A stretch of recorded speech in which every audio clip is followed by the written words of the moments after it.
Good morning, good afternoon, good evening, good whenever it is you're tuning in. Welcome to Ticket Price Top 10 Edition. I am your co-host, Jake.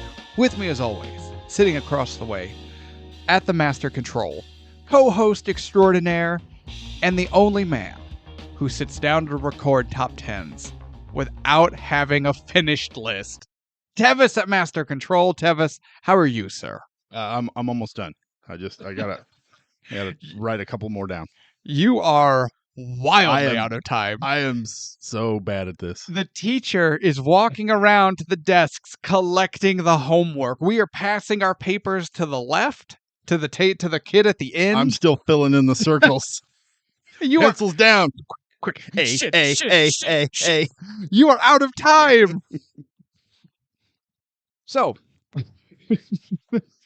because Tevis obviously isn't ready. But no, so for today's top 10 edition, we will be revisiting episodes 31 through 40, or 240. I got confused on how I wanted to say it. Shut up. Don't laugh at me. Shut up, Tevis. Also, it's wild to me we've done 40 regular episodes, not counting all the extra stuff we've thrown out and forced people and subjected them to listen to. I know we watched 40 movies. People think I don't have a life. I don't, but... Don't have a life? What do you think this is? People are like, what are you doing tonight? I gotta watch 6 movies. We have an audience. We cater to an audience of tens of tens. No life. No friends. That's true. We have listeners in France. We have listeners in Morocco. I don't know where Morocco is. I don't even know how to spell Morocco. We're obviously kidding to our Moroccan fans. We looked it up on a map. Shout out to our Morocco fans. So, are you ready to dive in? Let's dive in. Dive in as we revisit 31 through 40. It's been a while since we've done one of these. So to reiterate how this works, we will start from our least favorite, work our way up to the most favorite. Normally, we try to be very analytical in our episodes as we critique movies, and we try to put like nostalgia and all that to the side. Not for these. Oh no! This is 100% personal preference as we laugh and make fun and get angry at each other for hot takes. So, episodes 31 through 40, number 10. So, should we break down which movies we're doing so everybody knows? Oh, you know what? That's fair. That's fair. If you want to know what episodes 31 through 40 are, pause this and go listen to them. No, I kid. But no, really, listen to it. I kind of kid. So, episode 31, Captain Underpants. 32, Black Adam. 33, Redux. Ford versus Ferrari. 34, Scary Stories to Tell in the Dark. 35, Jaws. 36, The Fighter. 37, iRobot. 38, Thor. 39, The Green Mile. And 40, Ghostbusters. That's what we're looking at. Okay. So, number 10. Is that your froggy?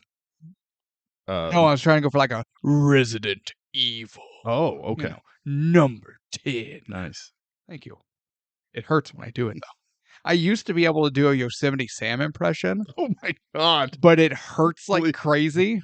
Do it. I can't anymore. Oh. I did it one time. The last time I did it was several years ago. And I was hoarse for like 3 days. I've never been able to do it since.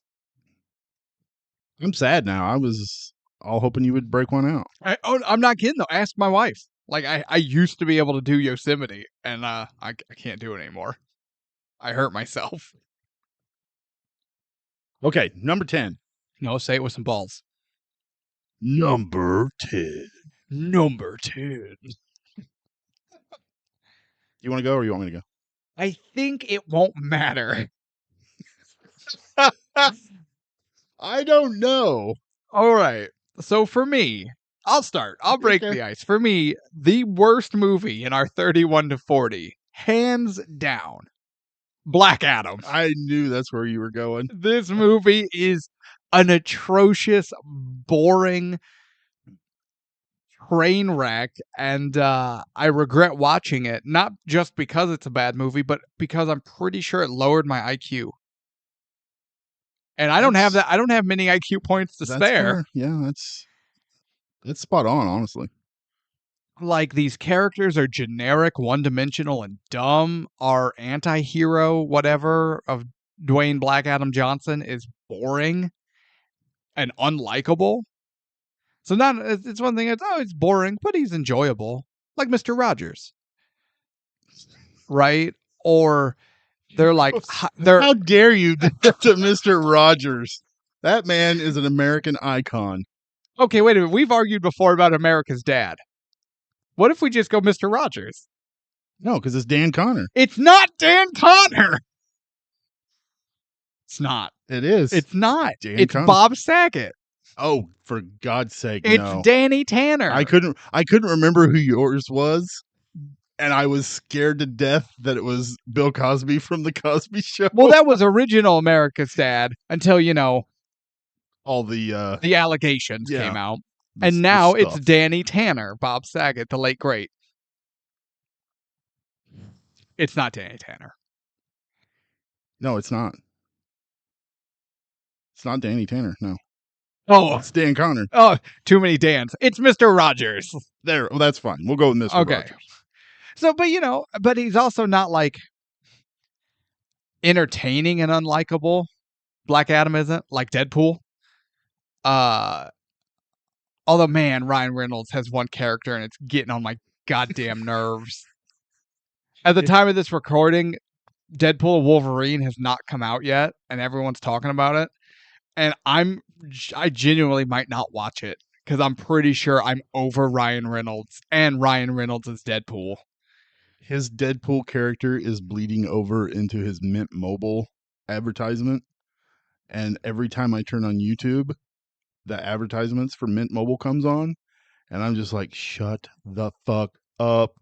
But see, that's the thing. It's not his Deadpool character. That's just Ryan Reynolds. Oh, watch him in anything, yeah. And it's fucking that. It's just he's him. He's him, and I'm done. Yeah. Thanks, Canada.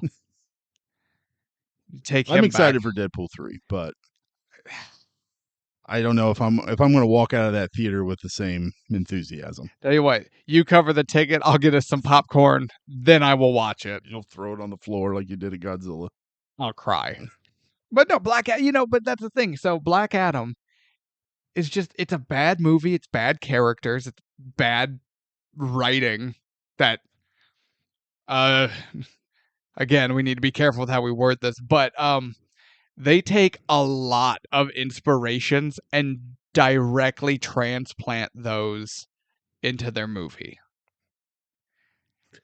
This is the worst movie on this list. A lot of sampling. That they sample a lot of ideas. Yes. Lots of ideas. They sample.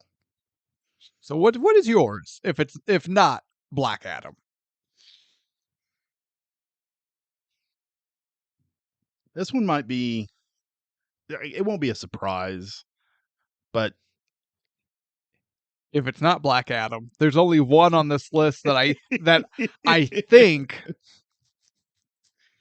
could beat Black Adam for worst. Yeah, it's iRobot. There it is. iRobot. This movie, my God. The jokes didn't work. The stupid character of Spooner and his walking around eating pie out of a fucking container with a spoon like an asshole dressed like Denzel Washington from Training Day. You're welcome for that observation, by the way. Fucking 2009 Converse. Nudge, nudge. Yeah. Also, when did this movie come out? Let me see. Yeah, 2009. 2009. So it was a modern Converse advertisement played as a retro throwback. Yeah, and the fact that he has to be reminded how to do his job by a fucking Hansel and Gretel book. Oh, follow the breadcrumbs. I forgot about. Oh wait, is that what I do? Do I follow the clues? I'm a fucking detective. Follow the clues. Ugh. I wanted to grab Will Smith and like just kind of take his hat and like adjust it just a little bit. You're so white. I know. Me and my New Balance tennis shoes. Your sensible with my, shoes with and my your socks comfortable pulled clothes. way up to my knees and my khaki shorts out barbecuing. You have the little dollop of sunscreen on your nose. Absolutely. I don't want to get burnt. Don't want that to burn. But and the variety of action scenes that one for no damn reason him having to be in that house at all, and then it gets destroyed and he surfs on the fucking door.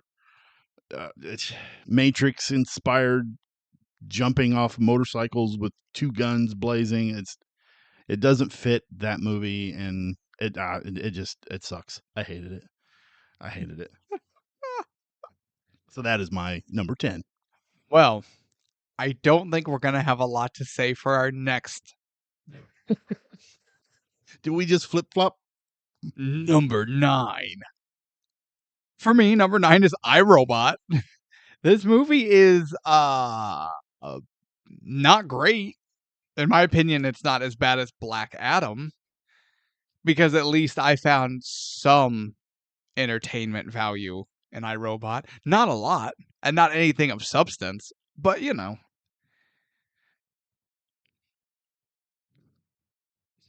My number 9 It's iRobot again. is Black Adam. Oh! Yeah. And honestly, the only way that Black Adam beat iRobot was Pierce Brosnan. Every time that man was on screen, he stole the show, and he looked bored a few times. Oh yeah. But man, he is such a good actor, and just his mere presence on screen makes me happy. But you're not wrong. This movie is shit. the action scenes are shit. The visual effects, about 90% of them are shit. They're okay until anyone is flying. And they do a lot of flying. It's funny. So the visual effects are mostly okay until someone is flying, which doesn't sound that bad until you realize 4 or 5 of our characters fly in this movie. So there's a lot of flying. Well, you have the flying, but then you also have the Diablo character at the end, who looks like he was ripped out of the PlayStation 2 graphics, and it's terrible. I still think every time you make that joke, the gaming console gets older. I know. If we talk about this movie anymore in the future, it's going to be like Atari 2600. In the original Sony PlayStation. The ColecoVision. All right. Are we moving on? We're moving on. All right. Treading new ground. Number 8. Number 8. I'm surprised by my number 8.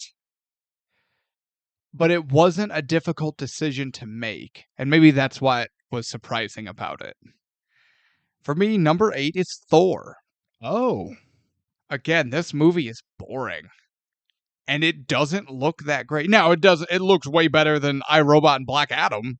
Don't get me wrong. But like, I'm not a big fan of origin movies. Because typically they're just exposition dump the movie about the character. Hey, we're going to take the God of Thunder. But he's not going to do any God of Thunder shit. He's just going to be a man.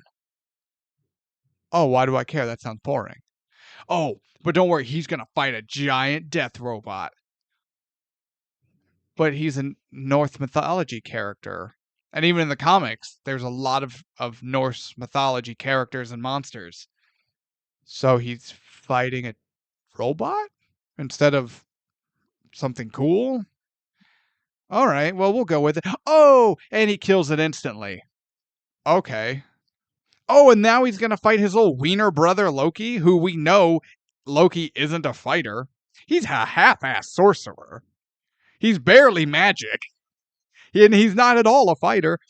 And Thor whips his ass instantaneously. And I'm just going, I don't care. This is boring. So it's Thor. I put this. I think Thor, if we were to one day sit down and rank all the MCU films, Oh, that'd be interesting. Thor would be low on my list. Really? Yeah. Okay. Not the bottom. Oh no. But it would not be high. No. It honestly, it'd probably be low middle. Like, I don't think it would crack the top 50%. Just doing a quick thought. Thor's not good. It's boring. Skip. So for my number 8, I didn't hate this movie. I kind of actually liked it a little bit when I first watched it, but after I watched it, I was like, okay, and then never thought about it ever again. And that's The Fighter. Oh. There are some great performances in this movie, but also some annoying as shit characters in this movie. Mm-hmm. And I'm talking about the mom, Alice. If I have to watch her suck on one of those cigarettes one more time, the way she does, like making love to it, I'm going to vomit. That's fair. And Dickie, that character gets annoying after a while. A little bit of him goes a long way. But Christian Bale was outstanding as that character. But man, he would make me want to punch the screen if he was in this movie anymore. Mm-hmm. And then Mark Wahlberg is just kind of there. Mark Wahlberg is Mark Wahlberg, regardless of what movie we're talking about. And we were talking about different Mark Wahlberg movies, Yeah. and one that you brought up that I had not watched, Deepwater Horizon. Yes. I watched that recently. Kurt Russell.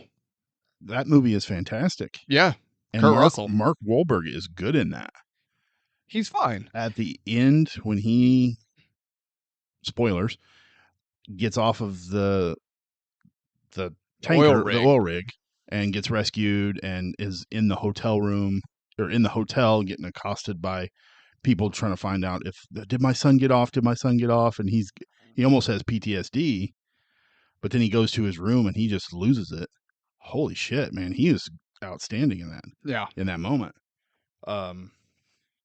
So I think Mark Wahlberg can do a good job of acting if he has something to do. Like, yeah, but I also feel like he could only play like a Mark Wahlberg character. Like, he is typically pigeonholed and typecasted. And normally I would say that's bad, but I think for him it's a benefit. Well, he's not going to play like a Rain Man character or anything, or Forrest Gump or anything like that. That's not, that type of character was not where I was going with this. You are aware that your back-to-back references are very specific about a very specific type of character, right? Yes. It's not what I was talking about. What were you talking about? It's Mark Wahlberg. He plays the Boston cop. He plays the Boston firefighter. He plays the Boston oil worker. He plays the Boston boxer. He plays the Boston something. He plays a Bostonian blue-collar worker. Okay. And as long as he's playing that, he does a good job. So he couldn't play a Bostonian brother to Tom Cruise who's traveling across the country. He's not going to take the lead role in I Am Sam to continue your very specific character reference here. Well, that's also a very specific actor who has to take on those kind of roles, which we don't do a lot of anymore, thank God, because they're a little... Ben Stiller ruined it for everybody in Tropic Thunder. I'm not going to go down a Tropic Thunder rabbit hole because we're not talking about Tropic Thunder, but that movie sucks. I'm not saying anything about the movie. I'm talking about they parodied Parodied that type of role that actors would go for too hard. way too hard. Yeah. And it's almost like um, political figures, Mhm. like when Leonardo DiCaprio played Hoover, J. Edgar Hoover. Yeah. You know, it's Oscar bait, definitely. And that's not something that Mark Wahlberg could do either. No. You're not going to see him in Oppenheimer, you know, playing the president Right. in the background for what, 2 minutes? 2 minutes, whatever it was. That's just that's not the type of actor he is. Right. And you're right. He's the everyman. Because he's not even a good everyman. Because Mark Wahlberg is not an everyman. I would say he's an everyman. Look at his physique. Yeah, but he's not like, it's not like he's Arnold Schwarzenegger or Van Damme or any of that. He's a bigger built guy. You could tell he lifts weights, but he's not like cut like those guys were. He can when he wants to be. Oh, well, yeah. But he doesn't normally take that type of role either. No, but he's not. He gravitates to the everyman roles, the blue collar Boston worker, because that's all he can do. Okay. What are we talking about? We're at an impasse. We're talking about the fighter. Talking about Mark Wahlberg, and we're talking about my number 8 pick of the fighter. Man, we just covered a lot of ground that went nowhere. We did. Yeah, and we're at an impasse. Welcome to the show. I don't even think we are at an impasse. I think we're agreeing. We're just saying it different ways. I don't think we are at an impasse. Small impasse. Just go around it. To number 7. I'm just getting ready to do the same thing. All right, number 7. So I guess, to be fair, pretty much 6 down. You mentioned Fighter at number 8. Not watching it again. 6 down are movies I will probably not revisit. Okay. That doesn't mean I didn't enjoy all of them, but most of them I didn't enjoy enough to like, oh yeah, we gotta watch that again. So for me, number 7, Scary Stories to Tell in the Dark.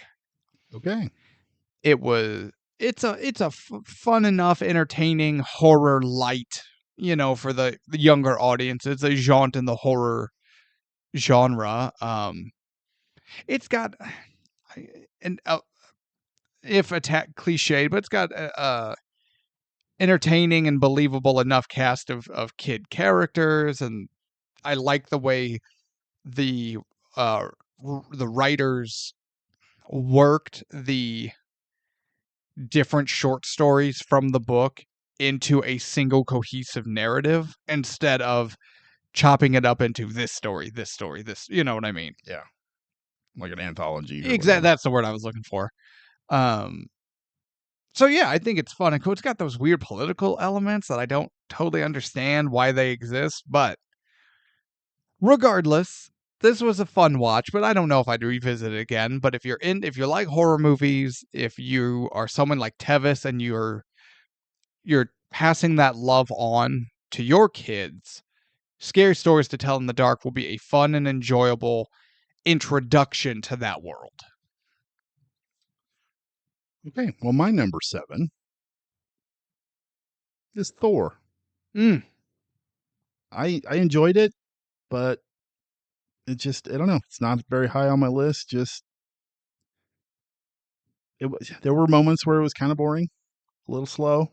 Some of the action scenes were meh. Mm-hmm. And I don't know. I never really was a big Thor fan anyway.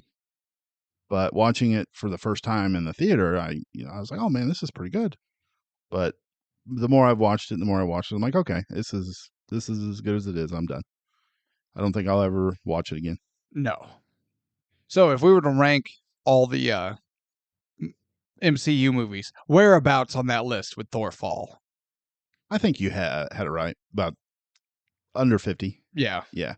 There's a lot of shit it's going to be way above. Like Thor Dark World. But like almost all the other Thors. But yeah, probably.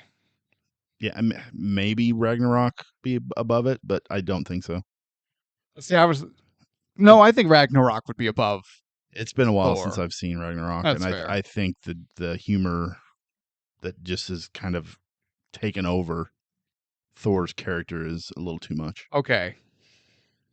I'm glad that Thor isn't like he is in the comics and speaks in like ye Oh, old English, Yes. right? But at the same time, this like idiot jock Oh, it's humor, terrible. that ruins the character for me. Yeah. Absolutely ruins it. Peak Thor as a character. Avengers and Avengers Age of Ultron. That is peak Okay. Thor. Yeah. Thor topped out in those movies as a character. And then he took on this idiot jock persona, and I'm out.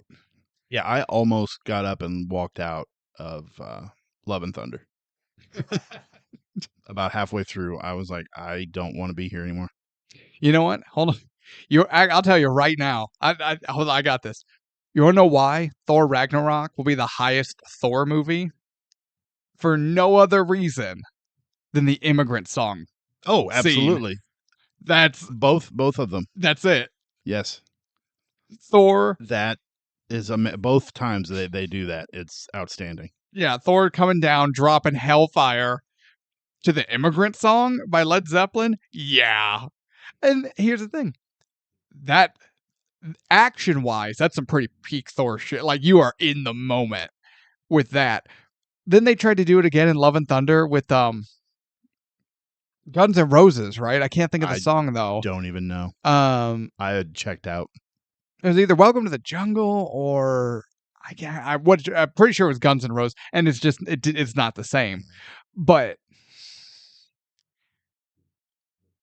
the immigrant song is not only probably top 3 all-time greatest rock songs ever made, and I'm not a Led Zeppelin guy. Oh, me either. But Immigrant Song is in the top 3 all-time greatest rock songs, past, present, future. So how do you match that? You've set yourself, unless you reuse that song, which is what they should have done, a la the Star Trek movie, the more recent Star Trek movies with Beastie Boys. With Beastie Boys, Sabotage. Yeah, Sabotage. Just redo it. Because then that became a fun thing when you went to see those movies. You're like, how did it work Sabotage in? Yeah. And their use of it kept getting better, right? That's what they should, instead of picking another song that was never going to hit the same high. They probably didn't want to have to pay for that song again, because MCU, Disney, fuck you. You guys have infinite money, all right? You're playing The Sims. You pulled up the fucking code menu, and you did the code for infinite simoleons, right? Shut up and just give us the immigrant song. I want to see Thor with either Mjolnir or Stormbreaker, I don't care, summoning lightning and murdering people to immigrant song and nothing else. What are we talking about? We are just Tangent City. They should have went totally opposite and played like a Rick Astley song. Wait, you say that like there's more than one Rick Astley song. Oh, yeah, he's got multiple albums. I know, but I don't know. They don't matter. I don't know any of his songs. No, okay. Yeah, hear me out. If you were gonna go the full opposite of Led Zeppelin immigrant song, Thor needs to come down in a bolt of lightning, weapon in hand, summoning bolts of electricity, murdering fools to ABBA's Dancing Queen. That would have been better than Guns N' Roses. Yes. That would have been funnier. I really want to recut that. The Dancing Queen. Yes. Hell yes. ABBA, man. I'm all in. Also, hear me out. ABBA kind of slaps, and I'm a grown man. I'm not afraid to admit that. I agree. Yeah. Yeah. I do. I want to recut that. Tune into our channel as we recut Thor Love and Thunder, that opening scene to have Dancing Queen. Hell yeah. Imagine how good when he's got his legs are doing the splits and he's holding those 2 like speeder bikes in place with his sheer might to Dancing Queen. wonder if I can upload that to our YouTube. Yes, we have a YouTube. Yeah, It'll be our first thing on it. we do now. All right, moving on. Moving away from number 7. No more tangents. I can't promise that. I'm only human. Yeah, don't lie to everybody, please. Number 6. So this ends. This is the final entry for movies that I will probably never watch again. This movie was enjoyable, told a good story. The acting was good. I enjoy, really enjoyable. I'm glad I watched it, but I watched it. I'm good. And that would be The Fighter, number Okay, 6. that's a little higher than I thought it would be on your list. Yeah, and it was almost number 7. But I think I enjoyed The Fighter more than Scary Stories. And honestly, that's probably just Christian Bale. Christian Bale by himself elevated it an entire place. I agree with that Yeah. because I'll just leave. I'll put a pin in that. Okay, number 6 for me was Scary Stories to Tell in the Dark. We are just flip flopping Kinda, yeah. every time. The cast was really good. The cast of kids I've never seen these kids in anything prior to this Or since, for or that since, matter. really. I like the little short stories, how they, like you said, how the writers wove it into one big, cohesive plot. Mm-hmm. And it was really cool seeing all these little short stories come to life on the big screen. The visuals were fantastic. Harold was cool. Yeah. I Personally, I think Harold was the coolest for me. Harold was the coolest, and the one with the missing toe, I really like that one too. The creature was cool, but the story is meh. It's kind of lame story, but Yeah. just the creepiness of it was super cool. Yeah. But yeah, this is definitely for the younger audience, and I am trying to pass that love of horror on to my kid. She turned 11 recently. Oh shit. So Jaws? we sat down and watched it the other night. Ooh. Yeah. She's been wanting to watch that since she was like 8. Oh. And I'm like, absolutely not. No way. But man, I am a little concerned. She sat through that movie, didn't jump, didn't move, just absorbed everything. And when it was over, she's like, that was really good. I was like, did you not get scared at all? Did you not even to one jump scare? She's like, no. Like, okay. So what you're telling me is your 11-year-old daughter is beyond scary stories to tell in the dark. Very much so. Yeah. Yeah. See, and it's funny, you're like, she didn't jump nothing. And again, talk to my wife. She'll back this up. We are in the theater watching it chapter 1. When Pennywise is for the first time fully monsters up and bites Georgie's arm off, I jump and go, holy shit! And not only did Anna laugh at me, I could hear people in the immediate vicinity around me laughing at me. I went. Spilled some popcorn on that one, brother. I bet it went in the air. No, holy shit! I wasn't ready, and I knew what was going to happen, and I wasn't ready. I went and watched that chapter 1 in the theater with my now ex-wife and my ex in-laws.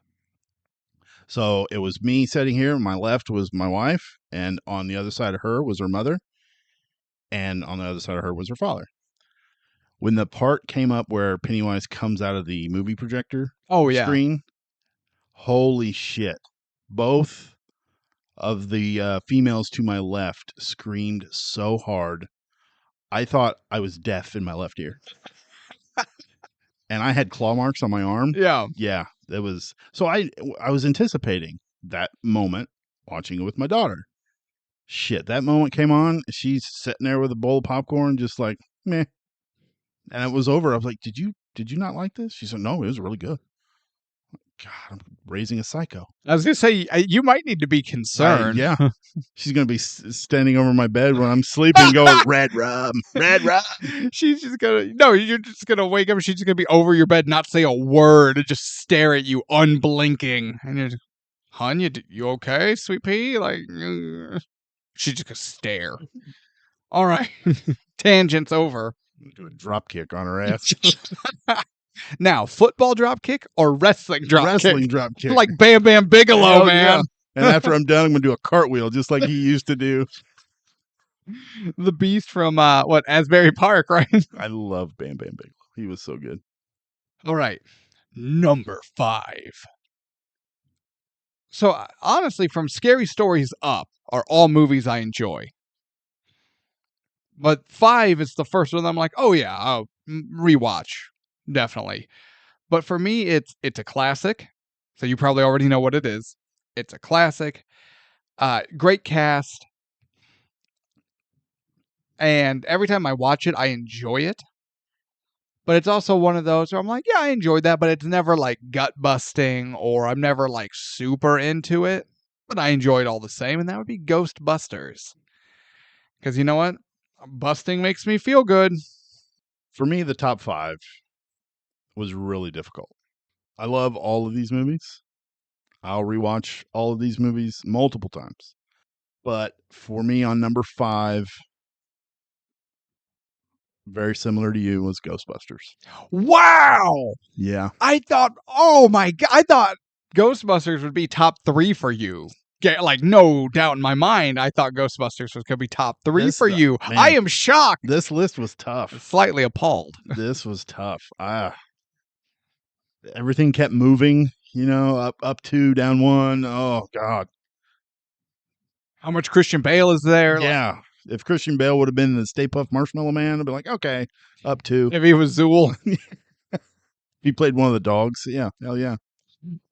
Now, to be fair, to be one of the dogs, he would have had to be the Keymaster. But if Christian Bale was the Keymaster, he would not have needed the help of an ancient Sumerian god to score with Sigourney Weaver. Oh, hell no. Sigourney Weaver would have accepted that party invite if Lewis was Christian Bale. And Christian Bale is such a devoted actor. He does so many body transformations. He probably would have gotten surgery to look like the dogs. He would have removed his shins and walked around like Cotton Hill. Absolutely. Number 4. Number 4.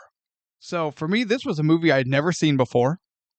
I watched it, super enjoyed it. Gonna watch it again at some point in time.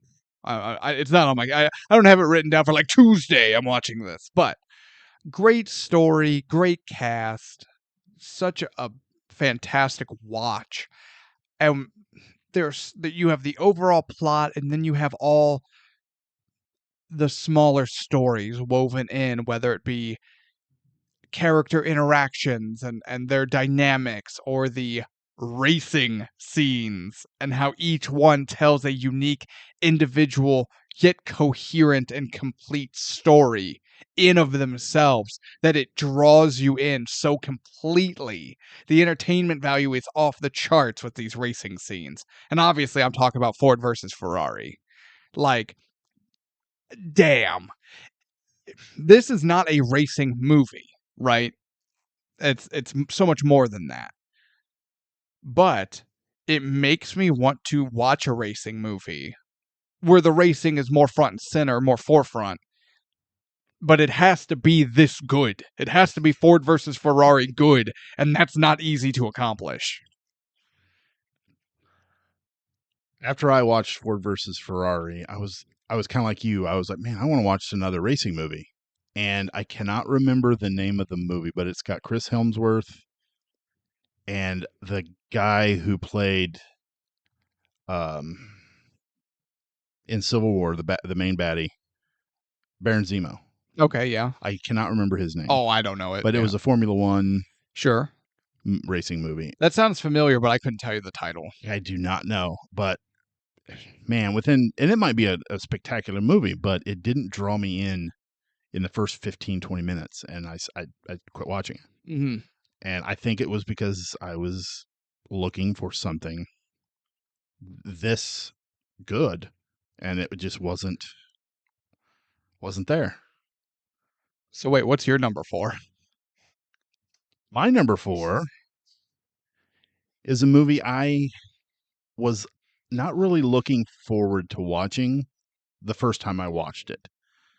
But after I watched it, I was like, man, this was such a good experience. The jokes were funny. The voice actors were outstanding. And that's Captain Underpants. Tra la la. I I've knew of the books, but I never had any desire to watch the movie when I heard they were releasing it. And my daughter wanted to watch it one day, so I'm like, all right, fine. I'll sit down and watch it with you. Holy cow. I laughed so freaking hard at this stupid movie. It's so good. It's such a good movie. The way you were talking about Ford versus Ferrari, I thought your number 4 was going to be Ford versus Ferrari. The way you were just like, oh man, and then this, and then that, and then this. And I was like, wait, what's your number 4? Is it Ford versus Ferrari? Nope. Captain Underpants. Captain Undies. Yeah, it's a good time. It's a good time. Check it out if you haven't. All right. Number 3. Tra la la. Captain Underpants. Captain My number Underpants. 3. I loved this movie. I'm going to watch it again. And I'll probably watch it again. And then my children will be old enough to actually be able to watch and appreciate it. I'm going to watch it with them. And hopefully I'll watch it by myself, watch it enough times that they finally get off their ass and make a sequel, Captain Underpants and the big number 2. We already gave them a title. I don't know what they're waiting on. We gave them a title and permission to use it. Bring the voice actors back, and it's in. Man, this is so Captain Underpants, the first movie, or the epic movie. The first epic movie. The first epic movie. It is so funny, and it's going to be funny for the kids. It's hilarious for the parents. When Dr. Poopy Pants is talking about all the parts of a child's brain. Absolutely. This is the I'm only going to eat pizza, ice cream, and chicken nuggets, hypothalamus, and like, spot on. It's spot on, man. This is so good. And yeah, I'm Captain Underpants. I'm all in. Heck yes. Number 3. I read the book. The book was amazing. The way the book was released, I don't think has ever been done since, where it came out in small little book forms every month. And that was such a great experience. And then watching the movie for the first time,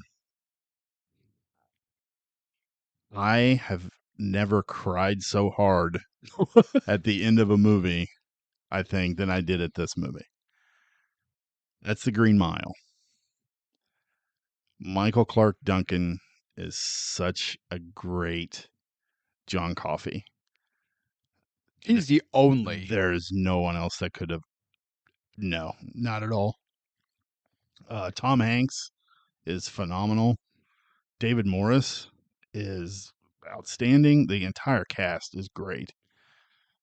The atmosphere of them being in this on death row and the camaraderie that everybody has with each other, and even with the guards having with the other prisoners, it's such a good.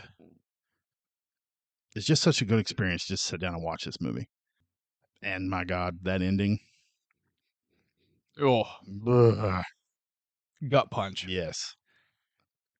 So let me ask you something. The Green Mile and the role of John Coffey. Because Michael Clark Duncan did a number of projects before he passed. Mhm. Too soon. Oh, yeah, absolutely. But specifically John Coffey, does that cement him as a legend? Absolutely. Like just that one? Just that one. Yeah. Just that one. It's oh man, it's so good. All right. Anything else? No, I don't think so. All right, before we get into it, top 2.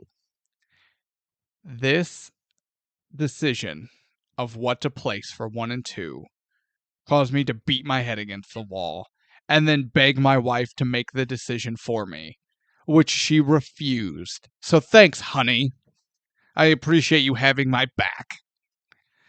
I could not pick.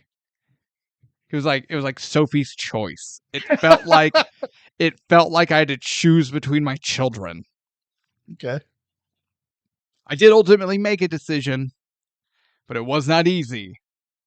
And these movie placements are by no means, one being above the other is no means an indictment on the one that hit second. So, number 2. Bana, Whoa. bana, bana, bana, bana, bana, bana, Jaws! Holy shit. This was not an easy decision, but I had to write something down or I would come into the recording studio unprepared and that would make me Tevis. And I do it all the time. never do I want to be Tevis. No one should aspire to be Tevis. We talked about it, I think, during the episode. Jaws is a tale of 2 movies. You have the first half and the second half. And the first half is thrills and intrigue and smart, efficient, dynamic character building. And then the second half is action, adventure, thrills, scares, a little heartache. This movie is the total package. It is so good. So good. A little heartache? A little heartache. Fucking rip your heart out of your chest and stomp on it. No, that's number 1. So let me ask you a question. Of course. You asked your wife to make this decision for you. Yes. Which she refused, Which by the she way. refused. But I remember you saying on the podcast that we did for Jaws that she refers to this movie as the first part being the boring part. She would agree that it is a tale of 2 movies, the boring part and then the actual entertaining part on the boat. Yeah. So what? I don't know if that was a wise decision to try to get her to make the decision for you. You know, you bring that up, which I had forgotten about, and you bring up a good point. So it might have been good that she didn't help me out here, because she probably would have put this much lower on the list. She would I liked Black Adam. No one liked Black Adam. No one. The people in Black Adam didn't like Black Adam. And don't believe me? Look at Pierce Brosnan's face at any point in that movie. You're not wrong. He went, I'm only here because the check cleared. That was his expression. A lot like Anthony Hopkins in Thor. I'm only here because their check cleared. No, number 2, Jaws. Classic, timeless. I love this movie. So good. My number 2. 1 and 2 for me, this was actually a little easier 1 and 2 than I thought it would be. Number 2 is Jaws. Oh, shit. Oh, my God. Whoa. Yeah. Well, it's our first agreement on this one. No, we had, was it Ghostbusters? Oh, shit, it was Ghostbusters. Yeah, 2. So we had 2. We averaged 2, I think, every time. So, yeah, we hit our average. I think for me, this movie, the first half, it does get a little slow. You're a little slow. But it does a great job of making us feel for the characters. So that when you get to the exciting half. How dare you? I'm just fucking with you. I don't have to take this. Jaws doesn't have to take this. But once it gets to the second half, we feel something for the characters that we've spent all this time with. And it does a great job of building suspense, of sheer terror, a little bit too much bush being shown. That was not their fault. That was unintentional. Damn 4K. Once we get up to 6K, you and I are going to be in the old folks' home pretending to still be doing this podcast because our medicine isn't strong enough, or the orderlies are stealing it. And we're going to be watching Jaws on 6K, and it's going to look like a Hustler magazine. We're going to be able to see inside her. Oh, God. Ugh. Like, I didn't know she had a tattoo. Oh. Fidel Castro, bold choice. But this movie is so good. It's timeless, man. This movie is timeless. My daughter absolutely loves this, and I honestly thought showing her this, she would be a little bored with the character development. You're a little bored with the character But she wasn't. She was into it, the whole thing. So because she has taste. She does have taste. She does have taste. I'm sorry. If you watch any part of Jaws and you're like, oh, this is kind of slow, kind of boring, don't talk to me. Get away from me. Well, you better tell your wife that. I have. Oh, okay. I made her leave the room. I work with a guy who's like, man, I was just about 3 guys on a boat chasing a fish. And I can count on my hands the number of times, because it's so few, that I almost drug a coworker outside and kicked his ass. All right? That would have been justified. It would have been so close. You could have just went to HR and been like, listen, this is why I did it. And they'd have been like, yeah, here's a raise for you. Take the rest of the day off. Yes. But just know there's a promotion waiting for you when you come in. All right. Are we there? Number one. For me, this is one of my all-time favorite movies. And the emotional roller coaster this movie takes you on. Its highs, its lows. From being able to laugh and smile and feel warm to tearing your heart out of your chest, showing it to you, putting it in a little doggy bag, a la Dumb and Dumber, handing it to you before you keel over. You'll laugh, you'll cry, you'll smile, you'll question existence and what it means to be alive. And that's the Green Mile. Number 1, Green Mile. Well, I think we know what my number 1 is. And I'm actually a little surprised. No. It once I finally decided upon it, I was like, oh, yeah.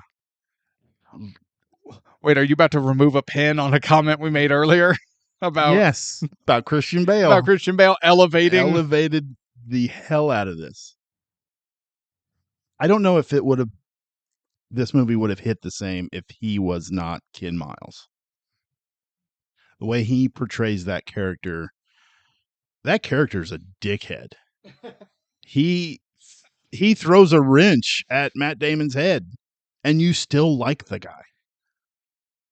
It's true. I love this movie. I watched this movie twice in a row. The first time I've ever sat down and watched it. As soon as it was over, I restarted it and watched it again. And then the next day, before I had to take the DVD back to the Red Box, I forgot this was a Red Box rental. I replayed it again. Yeah. And man, emotional roller coaster, highs and lows. You'll laugh, you'll cry, you'll get mad. And the racing scenes that you were talking about earlier, man, they're phenomenal. There's some CGI in there but you don't notice it at all. It's a lot of practicality. Mm-hmm. And man, it's such a good movie. So well acted. The music is phenomenal. Yeah, this is my number 1. Ford versus Ferrari. I genuinely came into this half expecting Ghostbusters. Really? To be your number 1. Let me put it this way, it wouldn't have surprised me. Yeah, that's fair. I mean, I do love me some Ghostbusters. I know you do. Yeah, this list had some tough competition, though. It did. I don't know if this was the hardest list that we had to do. But some of these were tough picks for sure. Yes.